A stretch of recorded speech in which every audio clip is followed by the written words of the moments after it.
With Nintendo's much-rumored massive celebration for the Legend of Zelda's 35th anniversary, and the fairly well-known re-releases and remasters of 3D Zelda games such as Ocarina of Time, Majora's Mask, Wind Waker, Twilight Princess, Skyward Sword, and Phantom Hourglass, it is high time to discuss everything that is known and all of the rumors that have been going around related to what will likely be Nintendo's Super Switch launch title, The Legend of Zelda Breath of the Wild 2. One could argue that Nintendo's behavior is frequently based within patterns, and one could also argue that Nintendo repeats their history almost every generation. For instance, the concept of a direct sequel using the same engines and assets as the previous game is not new. So, for example, Legend of Zelda series producer Eiji Aonuma, in an interview with the late Nintendo president Satoru Iwata, said, quote, "You're right, since we already made The Legend of Zelda Ocarina of Time, we had 3D models that we invested a lot of time to build. This all started by Miyamoto asking if we could make a game in a year if we repurposed those models. But we're already talking about trying to make Master Quest for the Nintendo 64 disk drive." Another example, according to Mario series producer Yoshiaki Koizumi in an earlier interview also with Iwata, quote, "Well, actually, just after we made the first Super Mario Galaxy, Miyamoto suggested making another one since we had put so much time into making an engine that could serve as a good foundation for another game." In order to further maximize production efficiency, Nintendo also takes the opportunity to implement cut features of the previous project in the sequel, such as Yoshi in Super Mario Galaxy 2. In an interview with Kendo Hayakawa, programming lead on the Galaxy games, quote, "Well, if you're going to put Yoshi in a game, he has to be the main element. But the previous game had spherical landforms and gravity shifts and a lot of elements that were entirely new. If we'd thrown in Yoshi, it would have been too much all at once." Now that said, this desire to create a project as quickly as possible, using anything from the previous iteration, also seems to backfire, seeing as Majora's Mask originally started with Miyamoto just wanting to redesign Ocarina of Time's dungeons, and Super Mario Galaxy 2 originally just being considered more Super Mario Galaxy internally. The scope of these sequel projects always seem to expand past their initial goals, likely due to the familiarity with the concepts, allowing for far more creative problem solving than previously seen.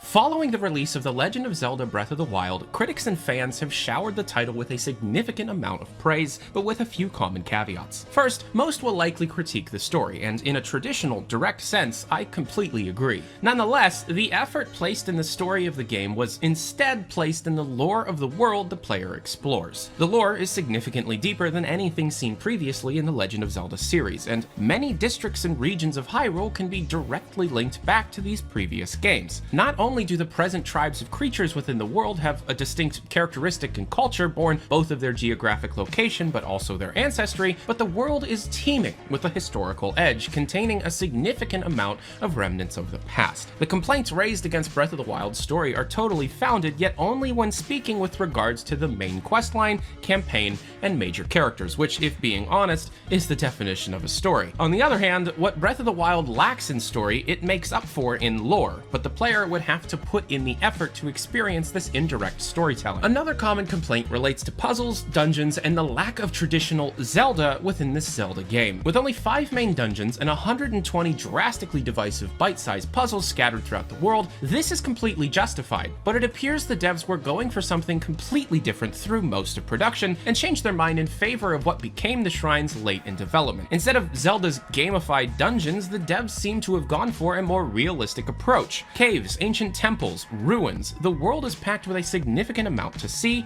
discover, and collect. However, everything lacks a linear puzzle progression that is expected of a Zelda dungeon. It seems to tie back to that lore versus story debate. The devs seem to care more about the world and what's in it than making a true Zelda game, so it's more like ruins versus dungeons. Now that said, due to the massive fan outcry about these key points, it would be safe to assume that the Zelda team would attempt to correct course based on the fan feedback, as they have done many times in the past.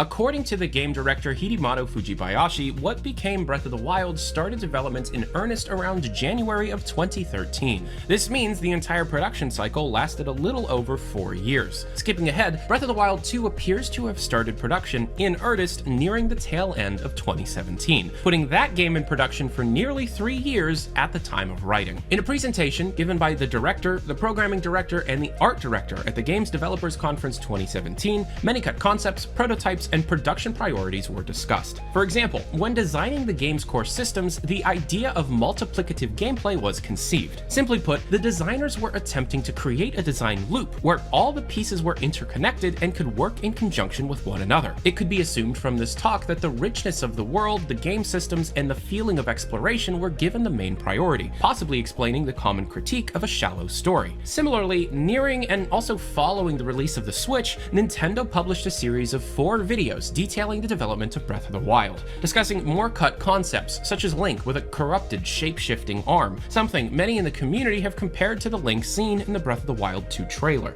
Also note that this art shows off Link's arm turning into a detachable flying beetle, a concept that was originally cut from the Sheikah slate, and something the devs attempted to fit into Breath of the Wild many times throughout production. The idea of a tiny village a la Minish Cap was also discussed, and described as something, quote, we really wanted to make work. This video also labels this particular screenshot as concept art. However, it appears to be fully modeled, meaning it was prototyped at least before being cut. Following the release of the Breath of the Wild Champions Ballad DLC, interviews were conducted with Aruma and Fujibayashi, where a few interesting quotes were given. Fujibayashi told IGN, quote, I can't say at this point if it'll be in a sequel or a continuation or what form it will take, but I definitely have lots of ideas and lots of motivation right now. I think while we were working on both the main game and the DLC, it was a process of constantly getting lots of different new ideas as we refined the game and finding new things we wanted to do. Even in situations like this, talking to people and finding out that people want to pet the dogs gives me a lot of motivation and a lot of ideas we could put into the game. Aruma adds, quote, what we learned from the DLC this time around is it's almost like raising or enhancing the world. In the past, we always had to start from zero again to completion. Usually we'd be thinking, oh, I wish we could add this or we could do that. What we couldn't do in that game, we would start fresh in a new one. But because we did a DLC, we realized it's a great way to kind of improve that world or kind of enhance it, raise it like it's your own child. Now, we did consider using the hookshot to climb and then you'd parasail down. But initially, when we had the hookshot in previous Zelda games, it was always that you would target something, and that was a game mechanic of itself. But that kind of defeated the purpose of what we wanted to accomplish in Breath of the Wild. With the hookshot, we always had to give it towards the end of the game, or else players could just go anywhere. But in this game, you could do that by climbing and parasailing. Fujibayashi continues, quote, in the early stages of development, we did do some tests with double hookshots and just being able to kind of go anywhere, like Spider-Man. Your mobility and speed was just kind of incredible. We did some tests like that. Honestly, the hookshot kind of completely breaks the climbing mechanic. There's lots of fans in the staff, even at pretty high levels, who really like the hookshot, and they kept bugging me about it. I eventually just had to say, no, the hookshot is gone. There will be no hookshot in the game. If we put the hookshot in the game, it's not going to work. We were just going back to what we did before, and Breath of the Wild is all about doing new things, end quote. I agree that if they had the double hookshot, climbing would be completely pointless. However, if the higher-ups liked the double hookshots this much, it's likely they will attempt to get those added back into the sequel. Aruma continues, quote, you know, I can't speak to what other people or other companies will do in their own games, but I think for me, especially in terms of the Zelda series, the incredible freedom that this game offers is something that needs to be maintained in the series going forward. My eyes have been open to how important that is. I think Breath of the Wild was all about breaking conventions and rethinking what was natural or normal for Zelda titles. Now that we've had this great new reaction to this, we're all starting to think, uh-oh, is this going to be the new convention? I think we want to keep creating new things, but at the same time, we don't want to erase what was successful with Breath of the Wild as well. That's why I think keeping that balance is something we want to stay focused on. I interpret this quote the following way. Breath of the Wild 2 is attempting to achieve two things. First, move further into the open-air concepts that defined the previous title. This could be achieved by adding more survival elements such as player needs, care for animals seen within the world such as horses, a possible expansion on crafting and construction of camps, possibly expanding on the ideas first seen within Terrytown, The player could stumble on things with larger impacts on the overall gameplay, such as feature-complete dungeons, linear exploration sections, or entire questlines hidden away for the players to find. Lastly, players could be given more power to affect the state of the world, maybe through the double world concept seen in the Zelda franchise since A Link to the Past. Second, Breath of the Wild 2 seems to be attempting to find a proper middle ground between the two ends of the Zelda spectrum. Imagine if Skyward Sword was one end and Breath of the Wild was the other. The producers seem to want to find the ground that is in between, yet leans far more on the side of Breath of the Wild. This could be achieved again by reintroducing feature-complete dungeons with unique theming hidden throughout the world. These dungeons could also include unique items for both use inside and outside. The world and the interactive elements within it have already been created and praised beyond any other facet of Breath of the Wild. So while using that as a base, expand everything without having to rebuild anything. Shortly after the release of the DLC, a production archive book titled Masterworks was released in Japan. Within it, Aruma confirms that the next Zelda title is already in production. Also within this book is an in-game screenshot of Link running around an undestroyed Castletown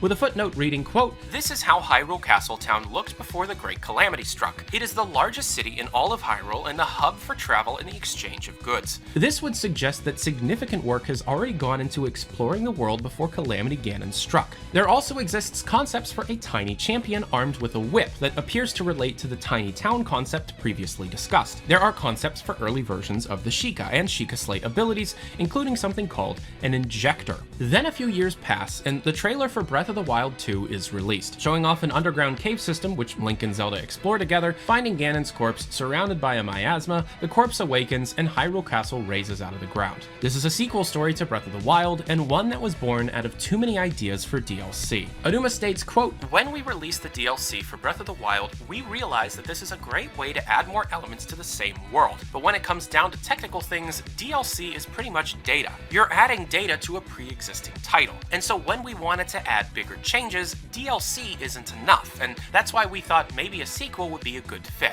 Initially, we were thinking of just DLC ideas, but then we had a lot of ideas and we just said, this is too many ideas, let's just make one new game and start from scratch." Not only were the ideas born out of DLC wishes, but the ideas were too large to properly ship as DLC to an existing title. Changing the mechanics, world space, or other predetermined variables required these ideas to be placed within their own separate game space. Thus, Breath of the Wild 2 was created. This game, however, is reusing the world from the first, likely to save production time and resources. Aruma continues, quote, "One of the reasons we wanted to create a continuation was because I wanted to revisit that Hyrule again and use that world again while incorporating a new gameplay and a new story. One thing we learned from Breath of the Wild is when we focused on creating a dungeon that has multiple solutions, it turns this into a great title. That's one thing I want to polish up and use for inspiration going forward." Allowing the pieces of the puzzle to be the multitude of tools at the player's disposal ties into the concepts of dungeons with multiple solutions. Not having the puzzle be how to use a specific item, but how to use any item to solve a specific problem. This also ties into dungeons within the world. This would include larger dungeons with far more open-ended solutions. Think Divine Beasts, but with varied theming and item combinations. Throughout the next year, both Nintendo as well as second-party developer Monolith placed job openings for the Zelda franchise, requesting CG designers, scenario planners, and level designers as late as October of 2019. I'm gonna repeat that. Nintendo was looking for something called a scenario planner in October of 2019, only 10 months prior to this video's production. To push this point even further, in the same fiscal report, Nintendo published, quote, "In terms of production and shipping, product supply may be impacted if issues involving the procurement of necessary components persist. In terms of sales, sale channels may be restricted by measures to prevent the spread of the virus, including restrictions on movement outside the home and closure of retail stores. Development schedules may be impacted due to the difference in development environment between working from home and in the office, since teleworking is implemented at the company and its partners. As a result, we may not be able to proceed with the release of Nintendo products and the start of services as planned. Nintendo will continue to conduct business operations by taking necessary measures so that it can continue to provide an environment in which consumers can enjoy its products and services while giving due consideration to health and safety of its consumers and employees."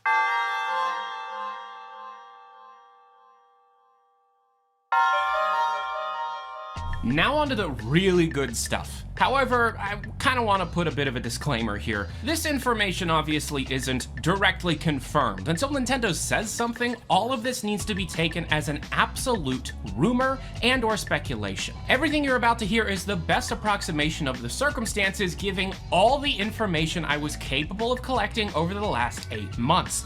So, for all intents and purposes, everything that's about to be discussed is pure rumor. We all in agreement? We're all on the same page? Good.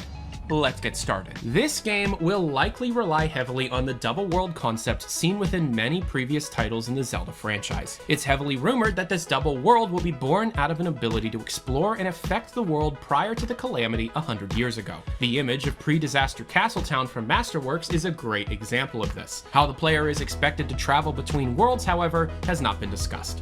Another form of double world the player may be traversing is one seen underground. The game will fall slightly closer to the Skyward Sword of the Zelda experimental spectrum, still holding the open air and emergent gameplay systems, however also liberally sprinkling in linear Zelda experiences all over the previously familiar world. This will include themed dungeons scattered throughout that world, coming in many forms, including many buried underground. This will also allow for the developers to create multiple long chains of quests to tell a series of side stories similar to the campaigns seen in an average Zelda title. A problem the dev team faces is creating circumstances where exploring the world is still novel, even if the team is using the same base world as seen in the first game. This has been discussed to be created by Ganon clouding nearly the entire world map following the defeat of the Calamity with a corruption that disallows the players to travel through any area safely. This allows for the same world space to be explored in a similar way without feeling forced or repetitive. I haven't heard this corruption to be referred to as previously seen malice, however. Something is to blame for Ganon's ability to corrupt such a large space, with talks of the Yiga or possibly the Zonai being at fault for the series of events that led to Ganon's corruption.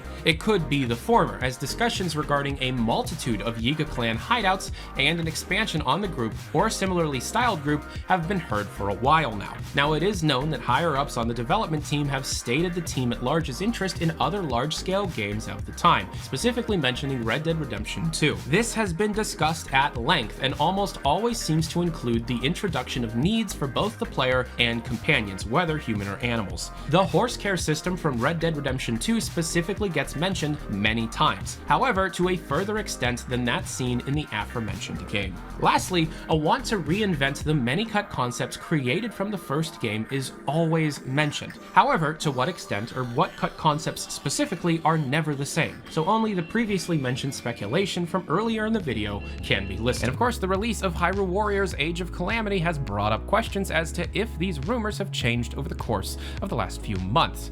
No, Age of Calamity takes place in a separate timeline, and in fact, the time travel mechanics that are heavily rumored here have to do with well before the Age of Calamity and well after, and how these two worlds can be affecting one another.